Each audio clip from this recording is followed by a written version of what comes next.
হাড় ছাড়া মুরগির মাংস ছোট ছোট করে কেটে নিয়েছি 1 কাপ, সাথে দিয়ে দিয়েছি কিছু আলু কুচি, খুবই অল্প পরিমাণে পেঁয়াজ কুচি আছে, ধনেপাতা কুচি, আর দিয়েছি আদা রসুন বাটা, দিয়ে দিলাম চিলি ফ্লেক্স, স্বাদ মতো লবণ, জিরা গুঁড়া, পুদিনা পাতা কুচি আর হলুদের গুঁড়া, মরিচের গুঁড়া দিয়েছি খুবই সামান্য, একটু কালার হওয়ার জন্য, না দিলেও সমস্যা নেই। দিয়ে দিলাম সামান্য বেকিং পাউডার আর দেব কর্নফ্লাওয়ার। এবার দিয়ে দেব একটা ডিম।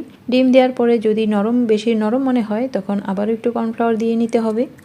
গোলাটা একেবারে শক্ত করব না, একটু নরম টাইপ থাকবে, বেশি শক্ত করলে এটা ভাজার পর একেবারে ড্রাই হয়ে যায়।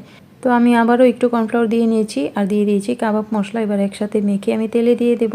ডোটা একটু নরম করলে দেখুন তেলে দেওয়ার পর এগুলো ফুলে ফুলে ভেসে উঠবে আর ভাজার পরেও মচমচে নরম থাকবে। তো এবার আমি গোল্ডেন করে ভেজে তারপর তেল থেকে তুলে নেব। যেহেতু ডিম দিয়েছি এ কারণে এটা একটু ফুলকো ফুলকো হয়েছে। আর এই চিকেন পাকোড়াটা খেতে অসম্ভব মজা হয়। এটা পোলাওয়ের সাথেও খাওয়া যায়, ভাতের সাথেও খাওয়া যায়, আবার বিকেলের নাস্তা হিসেবেও খাওয়া যায়। তো ভালো থাকবেন, একেবারে ঘরোয়া উপকরণে সহজ সহজ রেসিপি দেখতে সাথেই থাকুন। আল্লাহ হাফেজ। Thanks for watching. Happy cooking.